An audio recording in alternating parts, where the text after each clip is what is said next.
They asked me to serve drinks at my sister-in-law's bridal shower, after I gifted them the down payment for their house. Not a thank you, just whispers and smirks. I slipped a sealed envelope under the cake stand. No one noticed, until the laughter stopped and faces turned pale. Too late. The moment I signed that check, something shifted in the universe. I didn't feel it then, not when I was floating on the high of generosity, my pen gliding across paper as I drafted away $25,000 of my savings. It was meant to be a foundation, both literally and metaphorically. A cornerstone for Amelia and her fiancé Jake's future together. My gift to family. I still remember the weight of the cream envelope in my hands that Sunday dinner. How I tucked it between the dessert plates, waiting for the perfect moment. My husband Richard squeezed my knee under the table, a silent acknowledgement of what we were about to do.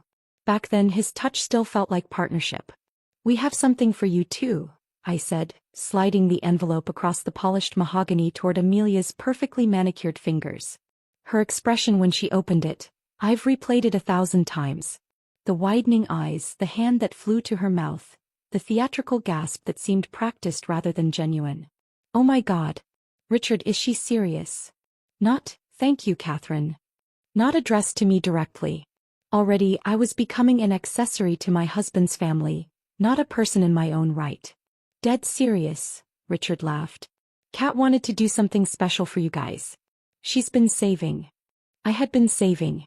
For 5 years. For a writing retreat in Scotland I'd dreamed about since college. But family comes first, isn't that what they always say? Jake lifted his glass. "To Catherine, the fairy godmother." Everyone laughed, glasses clinked, and for one shimmering moment I felt seen. Appreciated. 3 days later, they put an offer on a craftsman bungalow in the historic district. I found out via Instagram, a photo of Amelia holding a sold sign, captioned, "Dreams do come true." #blessed #new chapter. No mention of how those dreams materialized. No acknowledgement of the fairy godmother's wand. I told myself it didn't matter. That the joy of giving was enough. I smiled through the housewarming party where I was introduced as Richard's wife, to Jake's extended family. I nodded appreciatively as Amelia led tours, describing how they'd saved for years for this perfect starter home. The wedding planning consumed everything after that. Weekends disappeared into venue tours and cake tastings. Events I learned about after they happened through social media posts or casual mentions at family dinners. "Oh, we didn't want to bother you," Amelia would say, eyes wide with practiced innocence. "You're so busy with work." "I am busy with work. I built a consulting business from scratch while Richard finished law school. The same business that generated the disposable income that now formed the foundation of their home." The first direct message I received from Amelia in weeks was a group text to the bridal squad. Her mother, sisters, and 3 college friends. And me somehow included as an afterthought. "Ladies. Bridal shower details finalized. Sunday, May 17th, 1 to 4 p.m. at Mother's house. Catherine, would you mind helping with drinks and cleanup? We need someone reliable to keep things running smoothly." I stared at my phone for so long the screen went dark. When I brought it up to Richard that night, his response cut deeper than the request itself. "Just do it, Kat. Don't cause drama. You know how important this is to my family." His family. Not ours. Never ours. I arrived at 11:30 that Sunday as instructed. Wore the black dress Amelia's mother suggested would be appropriate for someone helping out. I twisted my hair into a severe bun, removed my statement earrings and applied minimal makeup. If they wanted me invisible, I would become a shadow. The table was already set with delicate china and crystal flutes when I arrived. Pink roses and peonies cascaded from centerpieces that probably cost more than my weekly grocery budget. A 3-tiered cake stand dominated the dessert table, topped with a confection so elaborate it looked more like architecture than food. "Catherine." "Thank goodness." Amelia's mother swooped in, pressing an apron into my hands. "The ice needs arranging in the champagne buckets. 4 bottles in each. And when guests arrive, just circulate with the trays. Keep them full, keep smiling. No hello. No how are you. Just instructions." I nodded, tied the apron strings and got to work. By the time guests arrived, I had transformed completely into what they needed. A service provider. Invisible except when useful. The party swelled around me, voices rising in practiced excitement as gifts were opened. Designer kitchenware. Crystal vases. A weekend at a vineyard spa. With each extravagant present, I thought of what $25,000 could have bought instead of a down payment. What it meant to me versus what it apparently meant to them. Nothing. More champagne over here, someone called, wiggling an empty glass in my direction without making eye contact. As I poured, I overheard Amelia's maid of honor whispering to another bridesmaid. "Can you believe Richard's wife? Hovering like that. At least she's useful for something." The laughs that followed burned worse than tears. I moved mechanically for the next hour. Pour. Smile. Clear. Repeat. Until something inside me, some last tether of patience or self-respect, simply snapped. During a lull, while everyone gathered for another gift-opening session, I slipped into the kitchen. From my purse I withdrew a sealed envelope. White, unassuming, deadly in its simplicity. I'd been carrying it for days, waiting for courage or desperation to win out. Back in the dining room I approached the cake display. With steady hands belying my thundering heart, I slid the envelope under the cake stand's base. Positioned perfectly so it would be found, but not immediately. Not until I was ready. Not until they had laughed and celebrated and dismissed me one final time. The tray in my hands suddenly felt significant, symbolic. I had given them the foundation for their dreams. They had given me servitude in return. The transaction was clear now. And soon, very soon, the real cost would be too. The champagne fizzed in crystal flutes as rose all-day banners fluttered from every conceivable surface. The irony wasn't lost on me. This celebration drenched in pink while I moved through it dressed in funeral black, mourning the relationship I once thought we had. "Amelia, you absolutely glow." A woman in a blush shift dress embraced my sister-in-law, their cheeks pressing together for the third Instagram-ready photo in as many minutes. "This is just perfection." Perfection. That was the word of the day, uttered with reverent sighs as guests toured the meticulously arranged space. Pink roses cascaded from hanging installations. Sequin table runners caught the afternoon light. Even the macarons had been custom-dyed to match the exact shade of Amelia's wedding invitations. I circulated with practiced invisibility, refilling glasses and collecting discarded napkins. Their eyes slid over me like I was part of the catering staff, which effectively I was. A role I had been assigned rather than offered. "Ladies, let's gather for a toast." Amelia's maid of honor clinked her glass with a silver spoon. The crowd hushed, forming a semicircle around the gift table where Amelia perched on a blush velvet chair that resembled a throne. "To our radiant bride," the maid of honor began, "who has truly manifested her dream life. Dream man, dream house, dream everything." I maintained my position by the bar, hands folded over my serving tray, watching Amelia's face glow with pleasure at the recognition of her perfect life. A life partially built on my sacrifice. "And can we talk about that house?" another bridesmaid chimed in. Total #home goals. "The universe definitely favors you, babe." The universe. Not her brother's wife. Not the woman who had transferred a significant portion of her savings account into their mortgage fund. The universe. Laughter rippled through the gathering as I mechanically wiped down the counter, collecting abandoned lipstick-stained glasses. The envelope beneath the cake stand seemed to pulse with its own heartbeat, a ticking reminder of what was to come. 3 days after signing that check, I'd sat across from my lawyer Daniel in his downtown office. "Are you certain about this?" he had asked, sliding the quiet title claim papers across his desk. "Once we file, there's no going back." I remembered how the leather chair had creaked as I leaned forward. The money was never intended as a gift. It was an investment in family. In belonging. My voice had hardened. "They've made it clear I don't belong. So yes, I'm certain." Daniel had nodded slowly. This might blow things up. Relationships, holidays, everything. I had met his gaze steadily. They already did. Now, watching Amelia hold court among her admirers, that conversation echoed in my mind. The legal paperwork filed. The wheels set in motion. The trap laid beneath sugared roses and fondant. "Oh, Catherine." Amelia's voice cut through my thoughts. She was gesturing toward me, champagne sloshing dangerously close to the rim of her glass. "Everyone, my sister-in-law is just being the absolute best today. Seriously, I need more help like her around." The women tittered appreciatively. One of them, a cousin I thought, raised her glass in my direction without quite making eye contact. "To the help," she called out, clearly thinking herself witty. I smiled. Polished an already gleaming tray. Didn't flinch. Amelia's mother approached with an empty platter. "The cucumber sandwiches need refreshing," she instructed, pressing the silver tray into my hands. "And check the ice situation. Some of the glasses aren't properly chilled." I nodded, accepting the platter while noting how she had never once used my name throughout the entire event. Just directives, as though speaking to Siri or Alexa. In the kitchen, I arranged fresh sandwiches in concentric circles, each one precisely placed. The meticulousness of the task centered me, calmed the churning anxiety in my stomach. I listened to the celebration continuing in the other room, the theatrical gasps as gifts were unwrapped, the practiced exclamations of delight. When I returned, Amelia was opening a box containing crystal champagne flutes.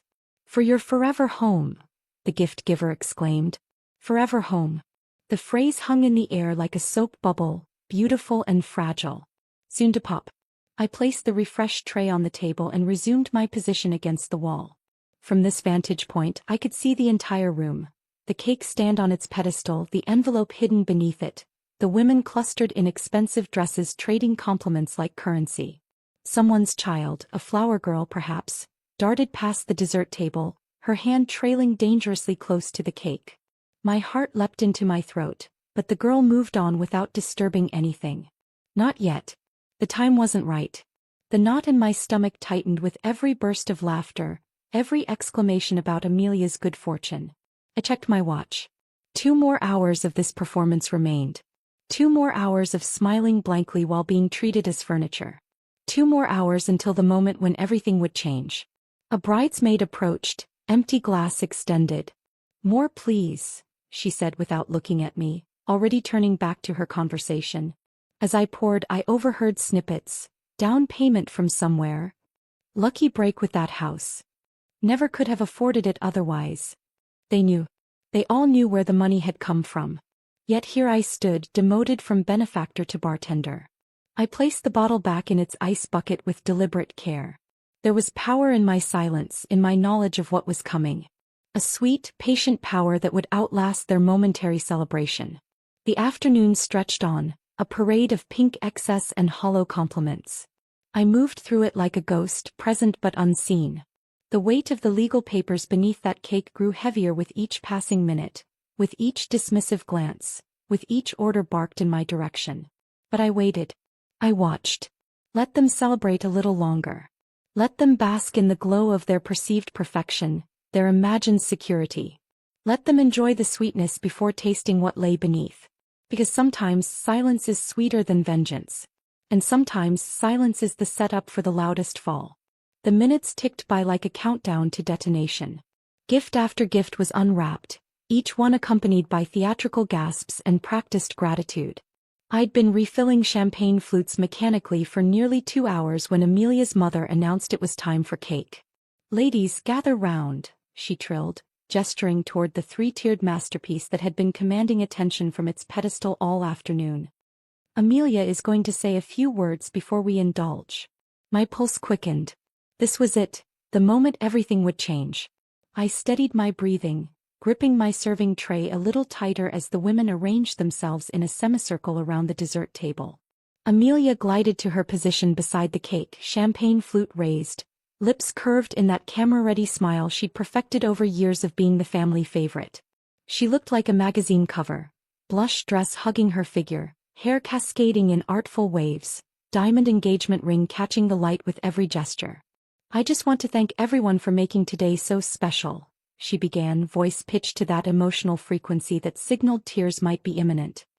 "When I think about this journey toward marriage, I'm overwhelmed by how blessed I am." A chorus of affirmative murmurs rippled through the audience. I remained still, watching her perform gratitude with Oscar-worthy precision. "My amazing family has supported me every step of the way," Amelia continued, turning slightly to lock eyes with my husband, who stood among the few male attendees near the kitchen entrance. She winked at him, an intimate gesture between siblings that somehow felt like another exclusion. Not once did her gaze travel to me, the shadow in black hovering at the room's periphery. To my wonderful bridesmaids, my incredible mother, and everyone who's made this house a home, you are my everything. This house. The one built on my sacrifice. The one she was about to learn wasn't actually hers. What happened next seemed orchestrated by fate itself. Amelia's cousin Diane, always slightly clumsy after a few drinks, leaned forward to adjust a lopsided napkin beside the cake stand. Her elbow bumped the pedestal, causing it to shift just enough. The white envelope, which had been waiting patiently beneath the stand's base, slipped free. It fluttered to the floor with unnatural grace, landing directly at Diane's feet like a deliberate messenger. "Hey, what's this?" Diane bent to retrieve it, holding the envelope up with furrowed brows. "Did someone lose something?" All eyes fixed on the mysterious paper. My heart hammered against my ribs with such force I was certain everyone could hear it. "It probably fell from one of the gifts," Amelia said, reaching for the envelope with casual interest. "Let me see." She took it without suspicion, her perfectly manicured fingers breaking the seal with careless efficiency. I watched her expression transform as she unfolded the document inside, confusion giving way to disbelief, then horror, then rage in rapid succession. The color drained from her face so quickly it was as though someone had pulled a plug. Her hand dropped to her side, the papers dangling from suddenly limp fingers. What is this?" she whispered, voice stripped of its earlier performance quality. A murmur rippled through the gathering. Confusion spread like ripples in still water. Someone asked what was wrong. Another guest stepped closer to peer at the papers. I placed my tray on the nearest table with deliberate calm and stepped forward into the circle for the first time that day. All eyes swiveled toward me, finally seeing me, really seeing me, perhaps for the first time. "It's paperwork," I said, my voice steadier than I'd anticipated. "A formal notice that the house isn't yours anymore." The silence that followed was absolute. Complete. As though the universe itself had paused to witness this moment of reckoning. I heard a glass shatter against tile. Someone had dropped their champagne in shock. The sound crystallized the moment, marking the exact second when their perfect celebration shattered. "You can't be serious," Amelia hissed, her composure cracking like thin ice. Her eyes darted to my husband, seeking rescue or explanation. "Deadly," I replied, the single word carrying the weight of months of accumulated hurt and dismissal. I turned to face Richard, whose expression had transformed into something between confusion and dawning horror. He took a step toward me, mouth opening to speak, but I cut him off before he could form words. "You told me to be quiet," I said, looking directly into his eyes. "To be useful. I was. Until now." With methodical precision, I untied the apron they'd handed me upon arrival. I folded it neatly, placed it atop my abandoned serving tray, and straightened my shoulders.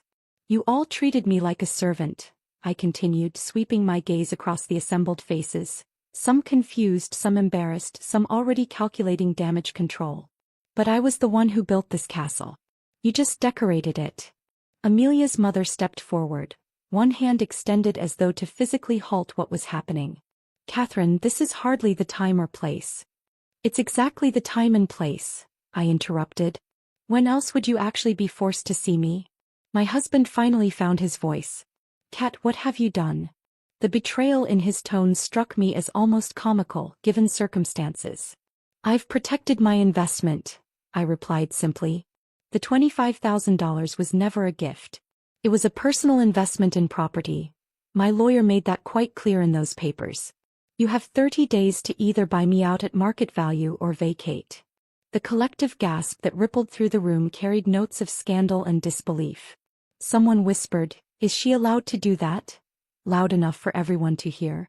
"Not only allowed," I said, answering the whispered question directly. "It's already done." With that, I turned and walked toward the door, my steps measured and calm.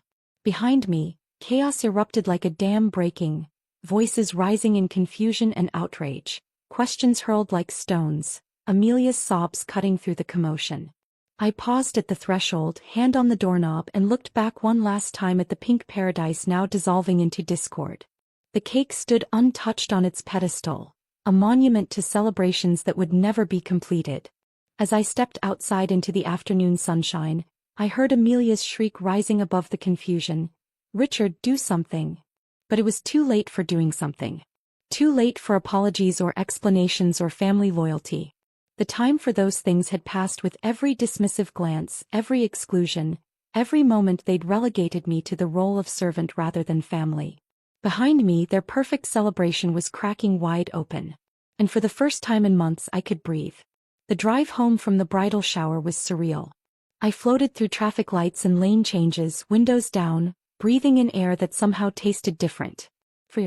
The afternoon sun cast everything in a golden glow that felt symbolic, illuminating a world I hadn't fully seen before. A world where I finally stood up for myself. At home I changed out of the black dress, that uniform of invisibility, and pulled on jeans and a sweater in deep burgundy, a color I'd always loved but Richard once commented was a bit much for family gatherings. I made tea, opened my laptop and waited. 3 hours and 27 minutes. That's how long it took for the hurricane to arrive. The door flew open with such force it bounced against the wall, leaving a nick in the plaster. Richard stormed in, still wearing the blue button-down from the shower, though it was now untucked and wrinkled. His face was a storm front of rage and disbelief. "What the hell were you thinking?" he demanded, throwing his keys onto the counter with enough force to send them skidding into a vase. "You humiliated her in front of everyone. Her friends, her family, everyone." I sipped my tea, the ceramic warm against my palms. "Hello to you too. This isn't funny, Catherine. Do you have any idea what you've done? The shower is ruined. Amelia's been crying for hours. My mother had to take anxiety medication." "You made me invisible," I replied, setting down my mug with deliberate calm. "For months. Every single day." He paced the living room like a caged animal, running his hands through his hair until it stood up in agitated spikes. This was supposed to be her special day. Her one perfect celebration before the wedding. And you turned it into some kind of revenge plot. "Interesting," I observed, "how quickly you jumped to her defense. How deeply you feel her humiliation. Yet when I was reduced to serving trays and cleaning duties, you told me not to 'cause drama." "That's completely different and you know it," he exploded, slamming his palm against the wall. "This is about timing, Catherine. About appropriateness. About embarrassing our entire family in front of everyone they know." He ranted for nearly 10 minutes. About social appearances, about family reputation, about the financial implications of my legal maneuver. Not once, not a single time, did he utter the word respect. Not once did he acknowledge how I had been treated. His concern was entirely for them. For appearances, for comfort, for the status quo I had so rudely disrupted. When he finally paused for breath, chest heaving, I rose from the couch and walked calmly to my laptop. "I'd like to play something for you," I said, opening an audio file I'd been compiling for weeks. "This was recorded at your mother's birthday dinner last month." I pressed play. His sister's voice filled the room. "God, is Catherine wearing that same cardigan again? I swear she has the fashion sense of a librarian with a budget of $0." Laughter followed, including a chuckle I recognized as Richard's own.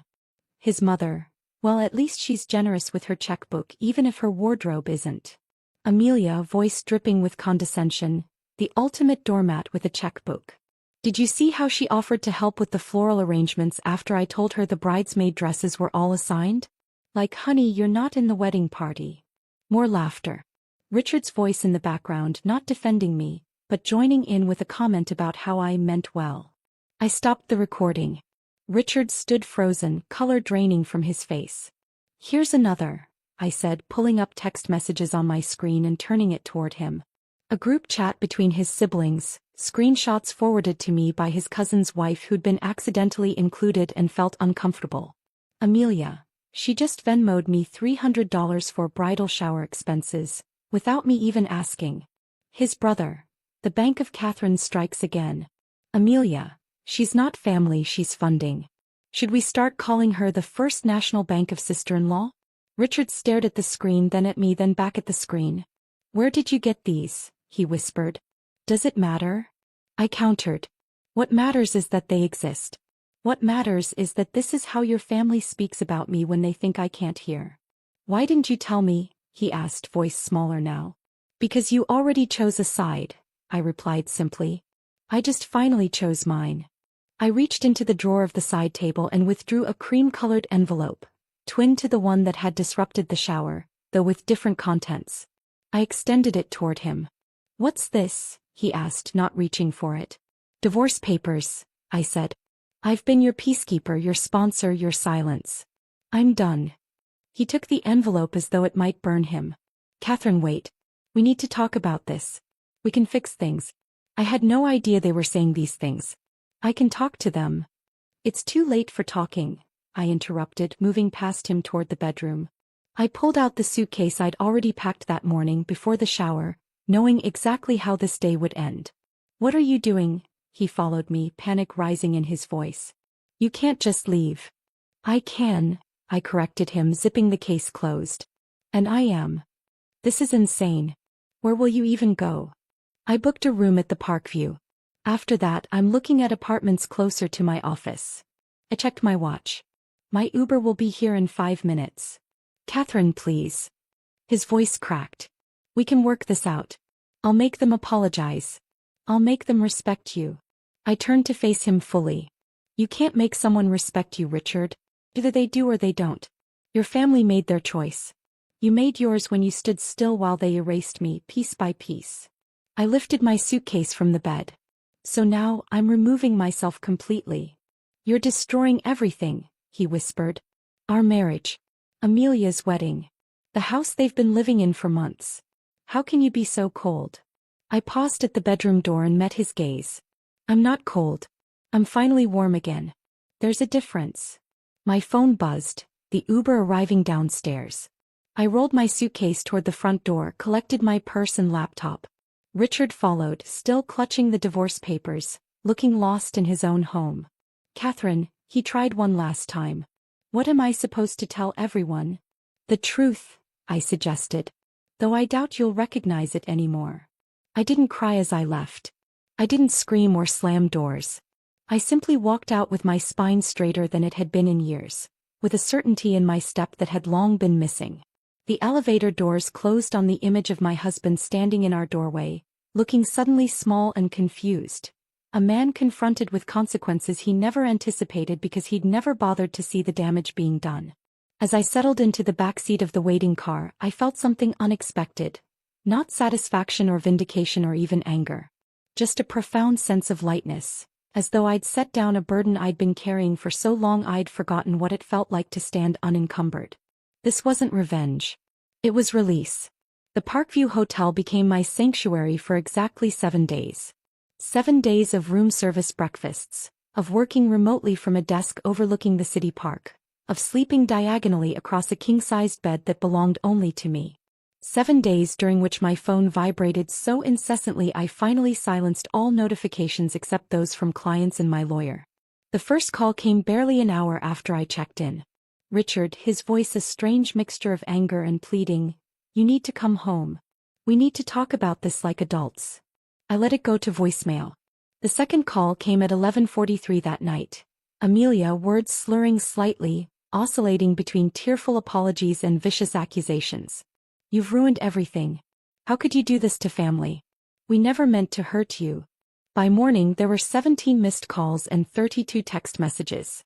By the end of day 2, those numbers had nearly tripled. Richard's mother left voicemails that started with stiff formality. "Catherine, this is Margaret. I think we need to discuss this situation." And devolved into barely contained fury. "You vindictive little gold digger. After everything we've done for you." Amelia's fiancé Jake called exactly once. His message was unexpectedly sincere. "I had no idea what was happening. I'm sorry you were treated that way. But please, this is our home."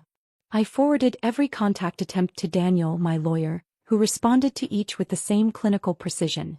"The documents are binding. The gift has been legally revoked. All further communications should be directed to this office." On day 3 the threats began. "We'll sue you for every penny. You'll never work in this city again. Everyone will know what kind of person you really are."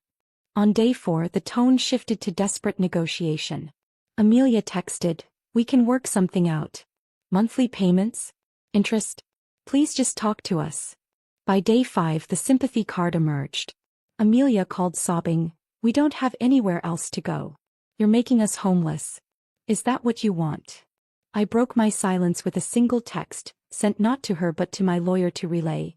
I'm willing to sell them the house at full market value. No discount. No grace period on payments. The response came back through Daniel. They're asking for terms. Installments. Family consideration. No, I replied. Full price or vacate in 30 days. They didn't have it. Not without me. That reality seemed to be sinking in for all of them now. How much they had relied on my generosity while simultaneously diminishing me. On the 7th day, I signed a 6-month lease on a sunlit apartment overlooking the river, 15 minutes from my office and 40 minutes from our old neighborhood. I hired movers to collect my designated belongings from the condo, scheduled for a time when Richard would be at work. The notifications continued their digital assault, but their frequency began to wane. Desperation gave way to resignation, then to bitterness. Through carefully curated updates from a single former colleague who remained neutral, I learned that Jake had packed his things and left 3 weeks after the bridal shower meltdown. Creative differences about their future was the official explanation that circulated. The wedding was postponed indefinitely. Richard moved back in with his mother. Temporarily, he told everyone.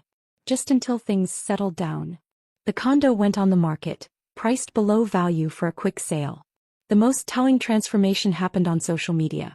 Amelia's Instagram account, once a meticulously curated showcase of her perfect life, went silent. No wedding planning updates. No home renovation projects. No artfully arranged brunch photos. The house they had briefly called home, my investment, my leverage, went into default. They vacated without properly winterizing the pipes. A neighbor called about a water leak from burst pipes. After the insurance claim and repairs, I listed it with a realtor who specialized in quick turnover properties. It sold within a month. In late June, I heard through the dwindling grapevine that Amelia was living in a rental apartment on the unfashionable side of town, telling anyone who would listen that she had been scammed by her vindictive sister-in-law, that I had tricked them into financial ruin. I never responded. Not to the rumors. Not to the increasingly infrequent messages. Not to Richard's final plea to at least talk for closure. My silence wasn't calculated cruelty, it was self-preservation. My dignity didn't need to argue its case. It needed distance. It needed to heal. With the divorce proceeding smoothly and the house matter settled, I took the vacation I had originally been saving for when I wrote that $25,000 check. 2 weeks in Scotland alone. Hiking windswept hills. Writing in centuries-old pubs. Sleeping in castle-converted hotels where no one knew my name or my story. On my last night in Edinburgh, I sat in a small restaurant overlooking the city lights, savoring a glass of whiskey that the server had described as not for beginners. My phone buzzed with a message from an old college friend who had heard rumors and wanted the real story. "Are you okay?" she asked. "Do you miss them? The family you almost had?" I actually laughed out loud, earning curious glances from nearby diners. Miss them? No, I typed back. I missed myself. And I finally found her again. Later that night, standing in front of the bathroom mirror in my hotel room, I studied my reflection with newfound clarity. The woman looking back at me seemed different. Eyes brighter, shoulders straighter, an easy confidence in the curve of her smile that had been absent for too long. I recognized this woman. She was the one who had built a business from scratch, who had valued family and connection, who had trusted her own worth. She was someone they had never really known. The real Catherine beneath the checkbook, beneath the accommodating silence, beneath the designated role of useful background character. They never bothered to look beyond what I could give them, never cared to discover who I actually was. And now it was too late. I turned away from the mirror and packed my suitcase for the flight home, not to make amends, not to rebuild bridges, but to continue constructing the life I deserved, free from those who had taken without giving, who had diminished without recognizing the cost. Some things once broken deserved to stay that way. 6 months after Scotland, I found myself at a coffee shop downtown, laptop open, finishing a proposal for a new client. My business had expanded, 3 new employees, a renovated office space, and a waiting list of clients attracted by our reputation for integrity and results. The irony wasn't lost on me. My professional life flourished precisely when I stopped diminishing myself for others. The bell above the door chimed and I glanced up reflexively. My stomach tightened. Diane, Amelia's cousin, the one whose elbow had nudged the cake stand that day, stood at the counter ordering. I considered packing up quickly, avoiding the inevitable awkwardness, but something kept me rooted to my chair. I was done running, done hiding, done making myself smaller for other people's comfort. When she turned and saw me, her expression cycled through surprise, embarrassment, and something like curiosity. After a moment's hesitation, she approached my table. "Catherine," she said, clutching her coffee cup like a shield. "It's been a while." I nodded, closing my laptop. "It has." An uncomfortable silence stretched between us. Finally, she asked the question that had clearly been consuming her. "Can I ask why you did it? Why that day? In front of everyone?" This was the first time anyone from Richard's family had asked me directly. Not accused. Not assumed. Just asked. "People think revenge is loud," I said quietly. "Explosive. Messy. They expect screaming matches and dramatic confrontations." She slid into the chair across from me, drawn in despite herself. "But sometimes it's quiet. Pling. And perfectly timed."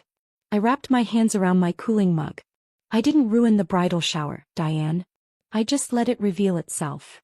Her brow furrowed. "What do you mean? That celebration, that perfect pink party, what was it built on? Borrowed kindness. Masked insults. And me." I met her gaze steadily. "My money. My labor." I silence.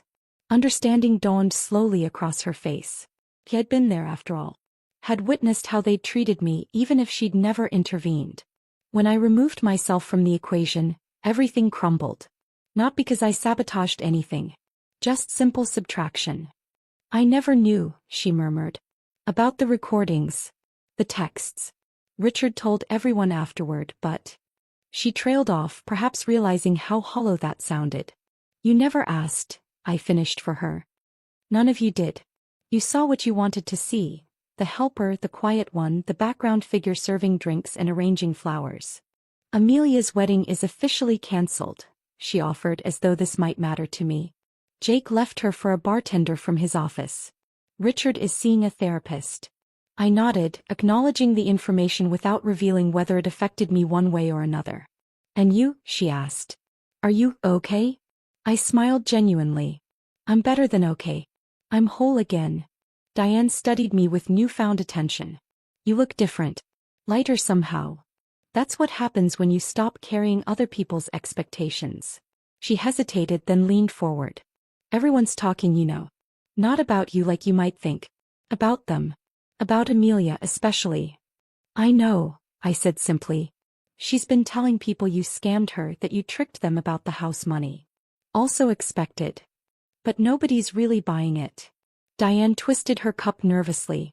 "Her bridesmaids, they saw how she treated you that day. Word spread. And then when everything fell apart so quickly after, people put it together. I hadn't known this part. Hadn't cared enough to track the social fallout beyond what directly affected me. The knowledge brought no particular satisfaction. Just a quiet acknowledgement that truth eventually emerges, with or without explanation. "I never looked back," I said. "Never explained. Never needed to." "Well, it worked." She offered a rueful smile. "You reclaimed your story. On your terms." We sat in silence for a moment, the afternoon light slanting through the window, casting everything in warm amber. Eventually, she gathered her things to leave but paused before standing. "Can I ask you one more thing? What actually happened that day? From your perspective?" I considered her question not out of obligation to explain myself, but because I wanted to articulate it, for myself if not for her. "Sometimes," I said carefully, "you just have to let them eat cake, and then read what's underneath it." Her lips quirked in surprised appreciation of the metaphor. "That's not revenge," I added. "That's truth. Served cold." After Diane left, I remained at the table watching pedestrians stream past the window. Lives intersecting briefly, then continuing on their separate paths. Like mine had with Richard's family. 2 weeks later, I received a handwritten note in the mail. Not from Diane, but surprisingly from Margaret, Richard's mother. Just 3 lines. "I was wrong about you. I'm sorry for what we did.